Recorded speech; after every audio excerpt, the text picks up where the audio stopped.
बिस्मिल्लाहिर्रहमानिर्रहीम, अस्सलाम वालेकुम नादरीन। आप यूट्यूब चैनल देख रहे हैं, मैं इमरान खान हूँ। आज DGISPR ने एक प्रेस कॉन्फ्रेंस की है जनरल बाबर ने, और उन्होंने अपनी प्रेस कॉन्फ्रेंस में कुछ चीज़ों को क्लियर किया है।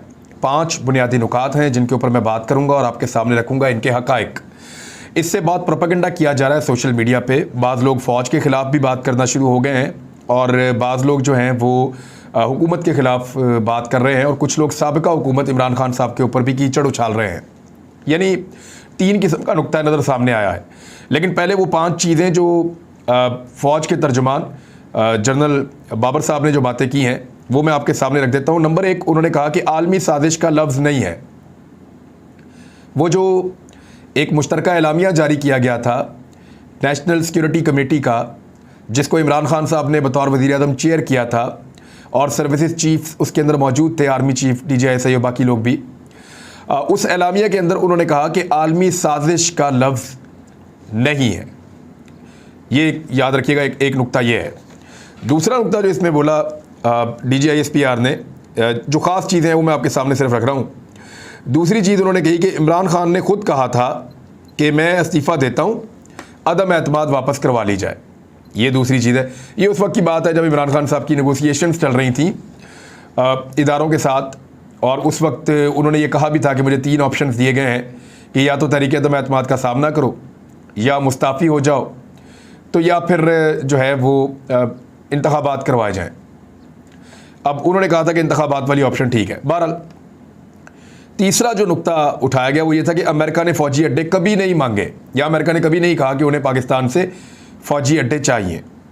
नंबर 4, एटमी असासों की बात जो इमरान खान साहब ने की है, ये बात करते हुए किसी को भी मोहतात रहना होगा, क्योंकि एक सियासी जमात कोई भी जो है वो इन असासों की मुहाफ़िज़ नहीं है। इस तरीक़ेकार से ये बात हुई है। 5वां नुक्ता जो है वो ये कि आर्मी चीफ़ की एक्सटेंशन पर कोई डिमांड नहीं है।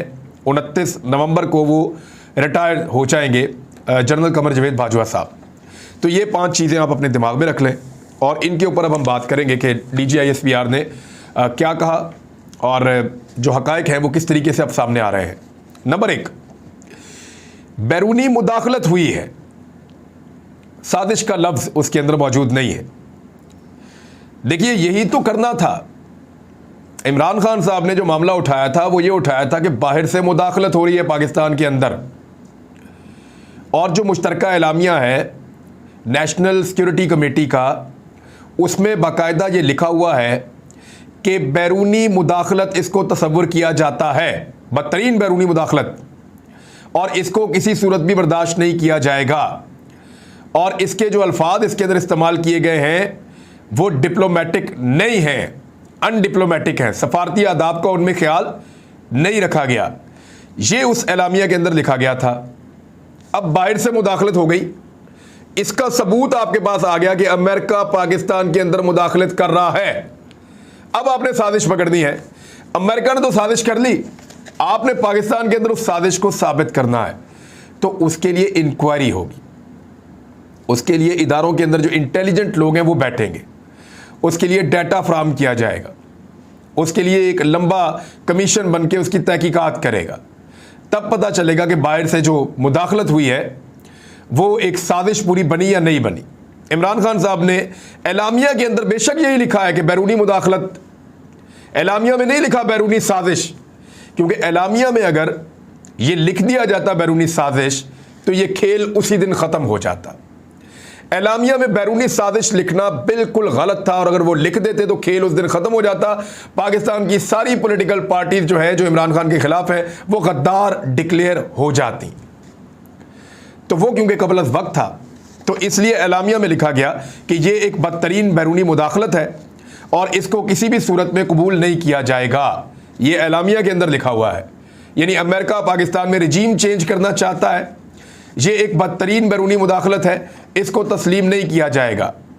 अब साजिश हो रही थी या नहीं हो रही थी, ये एक अजीब चीज़ है कि मुदाखलत हुई है और साजिश नहीं हुई। भाई, अगर साजिश का वर्ड नहीं है तो डालिए उसमें, और डालने के लिए आपको एक इंक्वायरी करनी है।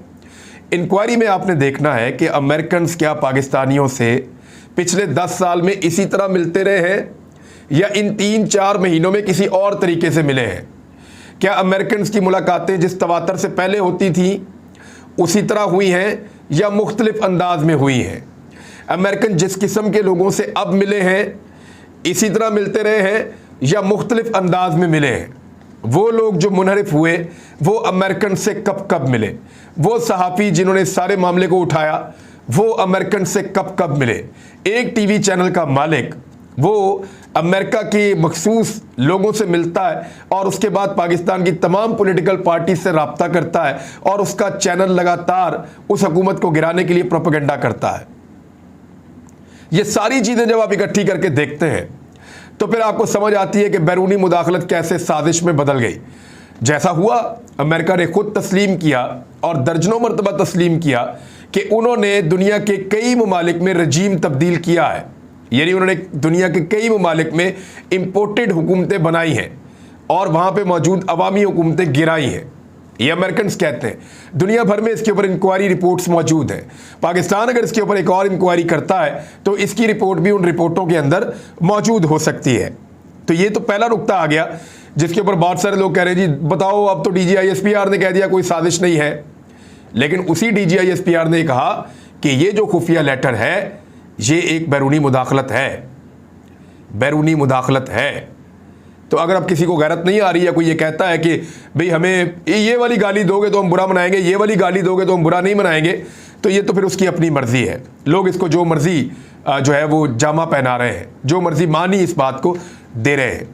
दूसरा, इमरान खान ने कहा था कि इस्तीफ़ा देता हूं और ख़ुद उन्होंने ये कहा था कि अदम एतमाद वापस ले ली जाए। तो ये तो इमरान खान साहब ने कई दफ़ा कहा है, इसमें तो कोई नई बात नहीं है। और जब मैंने इमरान खान साहब का इंटरव्यू किया और मैंने कहा कि आपने पाक फ़ौज से कोई दरख्वास्त की है पाकिस्तान की एस्टेब्लिशमेंट से कि वो आपके लिए कोई रास्ता निकालें, तो उन्होंने कहा जी मैंने नहीं कहा। अब मैं आपको हकीकत बता देता हूं जो इमरान खान साहब ने मुझे बताई थी। इमरान खान साहब के जो लोग हैं, जो पॉलिटिकल पार्टी के अंदर मुख्तलिफ लोग होते हैं, वो लोग मुख्तलिफ जगहों पे डिस्कशंस कर रहे थे, इदारों के साथ भी कर रहे थे। लीगल टीम है वो अदालत में मौजूद थी और जो पॉलिटिकली लोग चीज़ें हैंडल करते हैं, आपने देखा होगा कि फवाद चौधरी की साद रफ़ीक के साथ बात हो रही थी, फिर साद रफ़ीक के साथ जो है वो एक मौका पर असद उमर की बात हो रही थी। कुछ चीज़ें तो आपने सामने देखी और कुछ चीज़ें आपको नज़र नहीं आती। तो इसी तरह इदारे भी बीच में अपना रोल प्ले कर रहे थे कि पाकिस्तान को अनारकी से और किसी बड़े फड्डे से बचाया जाए। तो वहाँ पे 3 ऑप्शंस डिस्कस हुए, 3 ऑप्शन डिस्कस हुए और वो फिर इमरान खान साहब के बंदे इमरान खान साहब के सामने लेकर गए कि जनाब ये 3 ऑप्शंस हैं। उनमें एक ये था कि तहरीक-ए-एतमाद वापस हो, असम्बलियाँ तहलील इलेक्शन। दूसरा ये था तहरीक-ए-एतमाद का या तो फिर आप सामना करें। तीसरा ये था आप इस्तीफ़ा दे दें और तहरीक-ए-एतमाद वैसे ही ख़त्म हो जाएगी। तो इमरान खान साहब ने जो मैंने आपको पहले वाला ऑप्शन बताया वो अडॉप्ट किया था और ये पैगाम फिर इमरान खान साहब के लोग लेकर गए थे कि जी बिल्कुल इमरान खान साहब ये ऑप्शन के ऊपर राज़ी है कि आप तहरीक-ए-एतमाद वापस करवाएं तो मैं इस्तीफ़ा दे देता हूँ, ये ख़त्म कर देता हूँ और नया इलेक्शन हो जाते हैं। ये तो ऑप्शन था, ये तो ऑप्शन बिल्कुल था और इमरान खान साहब चाहते थे इस मुल्क में इलेक्शन हो जाए। तो ये तो कोई ऐसी ढकी छुपी बात नहीं है, इसको बहुत ज़्यादा पॉलिटिसाइज किया जा रहा है लोगों की जानिब से। तीसरा, अमेरिका ने फ़ौजी अड्डे कभी नहीं मांगे। ये बात हमें जब एक ब्रीफिंग दी थी पाक फ़ौज ने गुज़िश्ता साल, तो उसमें उन्होंने कहा था कि अमेरिका ने कभी भी डायरेक्टली हमें ये नहीं कहा कि फ़ौजी अड्डे दें। और अगर कहीं फ़ौज को भी वो ये कहते या किसी को भी ये कहते, मुमकिन है इमरान खान साहब को कहा हो अमेरिका ने, फ़ौज को ना कहा हो, मुमकिन है उन्हें कहा हो। लेकिन ये एब्सोल्युटली नॉट आया कहाँ से? एक सहाफ़ी आया, उसने इमरान खान से सवाल किया कि जनाब अड्डे चाहिए, अगर अमेरिका मांगे तो इमरान खान ने कहा कि एब्सोल्युटली नॉट, अड्डे हम नहीं देंगे। वो एक सवाल का जवाब था जिससे सारी दुनिया को पता चल गया कि ये तो अड्डे नहीं देंगे भाई। तो फिर मांगने का फ़ायदा क्या है? अगर तो अमेरिका ने अड्डे ही नहीं मांगे और इमरान खान ने दिए ही नहीं, तो लड़ाई किस बात की है? ऐसी क्या चीज़ है जो सख्त फंसे होने के बावजूद, इंतहाई मजबूर होने के बावजूद जो बाइडन को रोक कर रखती है कि वो उस मुल्क के वज़ीर आज़म को फ़ोन करे या उससे रब्ता करे जो मुल्क उस सिचुएशन में अमेरिका के सबसे ज़्यादा काम आ सकता था। पाकिस्तान के वज़ीर आज़म से, इमरान खान से वो बात नहीं कर रहा, हालांकि सबसे ज़्यादा ज़रूरी काम उसको इमरान खान से है। तो कोई तो ऐसी बात थी। अमेरिका को और कौन सा गुस्सा है इमरान खान पे? यानी इससे पहले तो यही हो सकता है कि इमरान खान ने कहा था कि मैं इसराइल को कभी तस्लीम नहीं करूंगा और कभी इसराइल को तस्लीम नहीं करूंगा मैं अपने अल्लाह को क्या जवाब दूंगा अगर मैंने इसको तस्लीम कर लिया तो। उसी दिन बहुत सारे लोगों ने कहा था कि इमरान खान के दिन अब गिने जा चुके हैं, अब उल्टी गिनती शुरू हो गई है। और इमरान खान साहब ने अपने जलसे में यह क्लेम किया पेशावर वाले में कि सबसे ज़्यादा खुशियां इंडिया में और इसराइल में मनाई गई हैं इमरान खान साहब को निकालने पर। तो अमेरिका ने अगर अड्डे मांगे नहीं तो फिर अमेरिका को इमरान खान से तकलीफ क्या थी? फिर उसको निकालने के लिए इस किस्म का मुरासला क्यों भेजा गया? फिर इस मुरासले के अंदर यह क्यों लिखा है कि अगर आप इमरान खान को तहरीक अदम-ए-एतमाद में निकाल देते हैं तो आपकी गलतियां माफ़, और अगर आप इमरान खान को तहरीक अदम-ए-एतमाद में नहीं निकाल पाते और वो वज़ीर आज़म रहता है तो फिर इसके सख्त नताइज आपको भुगतने पड़ेंगे। फिर अमेरिका इतना खिलाफ क्यों? शक्ल पसंद नहीं है इमरान खान की। वजह क्या है फिर निकालने की? जरा ये सोचिए। कुछ तो मांग रहा था जो वो नहीं दे रहा था, कुछ तो उनकी डिमांड थी वो जो नहीं पूरी कर रहा था। इसी बुनियाद पे तो ये मुरासला आया है, इसी बुनियाद पे तो ये साइफर आया है।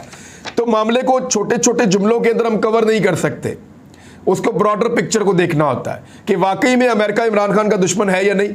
तो बात तो ठीक है कि दुश्मन है, उसने कहा निकालो इसको, और निकालने के लिए उन्होंने पूरा प्लान भी किया। चौथी बात DGISPR ने बहुत ठीक बात की है कि एटमी असासों की बात उन्होंने की। इमरान खान साहब ने जो कल बयान दिया कि ये लोग, उन्होंने ये बयान ऐसे दिया कि ये लोग, इनकी जायदादें बाहर पड़ी हुई हैं, इनके बच्चे बाहर हैं, इनका जीना मरना बाहर है, दौलत, जायदादें, कारोबार सब कुछ बाहर है, बाहर वालों से ब्लैकमेल होते हैं, उनके खिलाफ ज़बान नहीं खोल सकते, तो इन लोगों के पास हमारे एटमी असासे महफूज रहेंगे। तो मैं बड़ा क्लियरली ये बता दूं कि ये सवाल तो इमरान खान साहब बतौर सियासी लीडर उठा सकते हैं, उनके खिलाफ भी यही सवाल फजल रहमान उठाता रहा है। PMLN के लोग ये कहते रहे कि इमरान खान जैसे बंदे के होते हुए हमारे एटमी असासे महफूज नहीं है, ये सारे लोग कहते रहे हैं। ये सियासी नारा है, ये इमरान खान ने कल इस्तेमाल किया, PMLN ने उससे पहले इस्तेमाल किया, पीपल्स पार्टी भी करती रही।